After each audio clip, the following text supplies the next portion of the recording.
Materi katekesi mingguan Gereja Bethel Tabernakel Krisalem Tulanggung 4 Mei 2025. Tema teologi.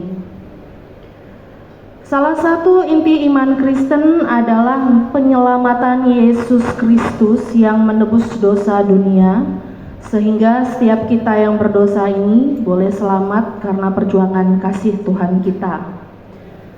Dosa adalah yang menyebabkan manusia terpisah dari Allah.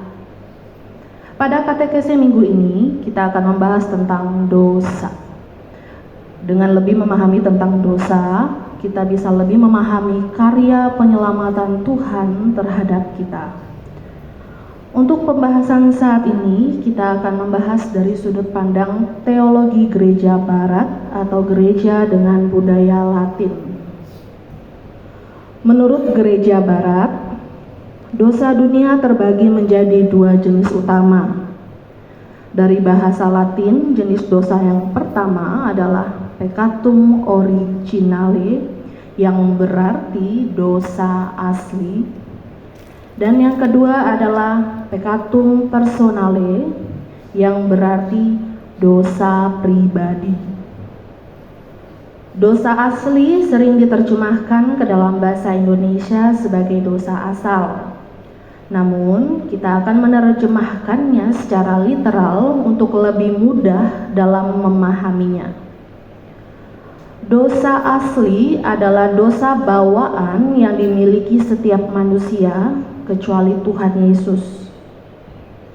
Dosa ini juga sering disebut sebagai dosa waris. Namun bila menyebut dosa waris, pemahaman kita akan bergeser sehingga menyangka bahwa dosa seorang ayah akan ditanggung anak karena sifatnya warisan. Padahal kita tahu bahwa dosa tidak diwariskan seperti itu. Pengertian dosa asli adalah bahwa setiap manusia lahir dengan kemampuan untuk berbuat dosa dan memiliki kecondongan untuk berdosa. Inilah yang disebut dosa asli. Hal ini juga berarti bahwa bila seseorang memiliki kecenderungan pada suatu dosa, misalnya berbohong, maka anaknya kemungkinan besar akan memiliki kecenderungan yang sama. Oleh sebab itu, kadang dosa asli juga diterjemahkan sebagai dosa waris. Bayi yang lahir dari kandungan seorang ibu boleh dikatakan tidak berdosa, sebab memang bayi itu belum berbuat dosa. Namun di dalam diri bayi itu ia memiliki kemampuan untuk berdosa dan pasti akan berdosa.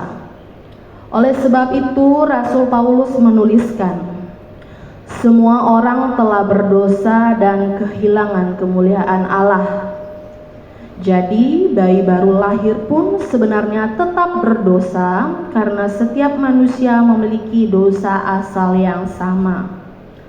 Mungkin kita sering mendapati kasus seorang anak yang tidak pernah diajari berbohong, namun pada usia tertentu tiba-tiba anak itu bisa berbohong.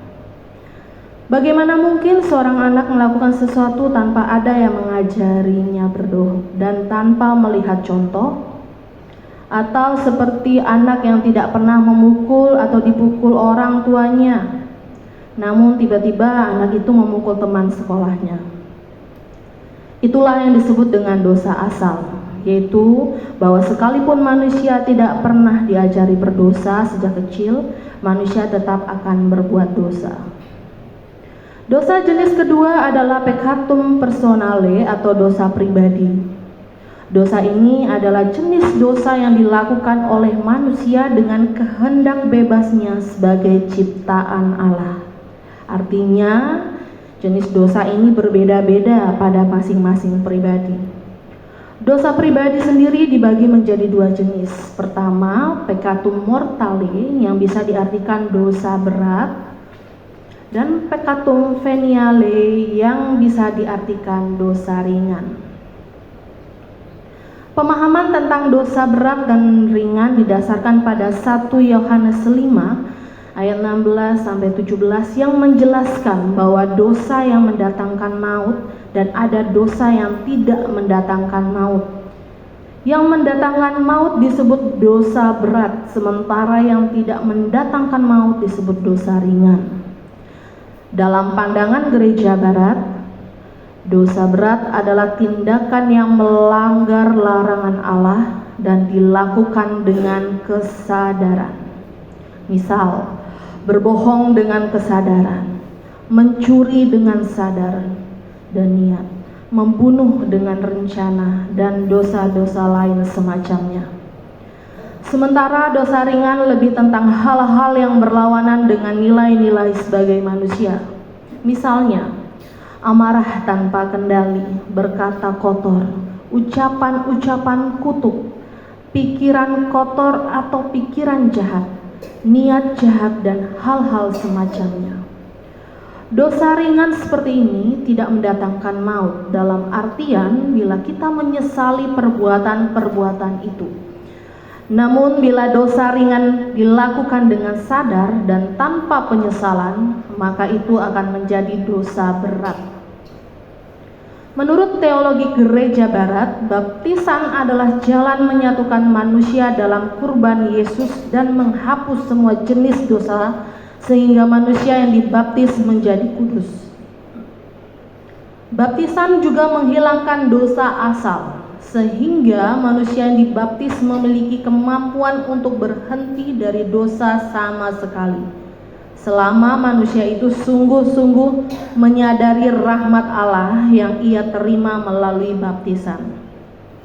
Bila manusia yang sudah dibaptis melakukan dosa lagi, maka dosa itu menjadi tanggungan pribadi. Manusia itu harus menunjukkan tanda pertobatan jika ingin lepas dari dosa-dosanya. Bentuk pertobatannya adalah ia harus mengakui perbuatannya adalah dosa dan memohon pengampunan Tuhan setiap kali ia berdosa. Mengaku dosa berarti menyadari dan menyesali bahwa dirinya telah berdosa dan berkeinginan untuk berhenti melakukan dosa itu lagi. Sementara memohon pengampunan Tuhan adalah bentuk pengudusan ulang. Itulah penjelasan singkat mengenai dosa dari teologi Gereja Barat. Mungkin pada katekese lain kita bisa membahas dari sisi teologi Gereja Timur. Kiranya rahmat Allah yang membebaskan dari segala dosa turun atas kita semua oleh penebusan Yesus Kristus yang hidup bersama Bapa dalam persatuan Roh Kudus, meraja dengan mulia dan berkuasa, kini dan sepanjang masa. Amin.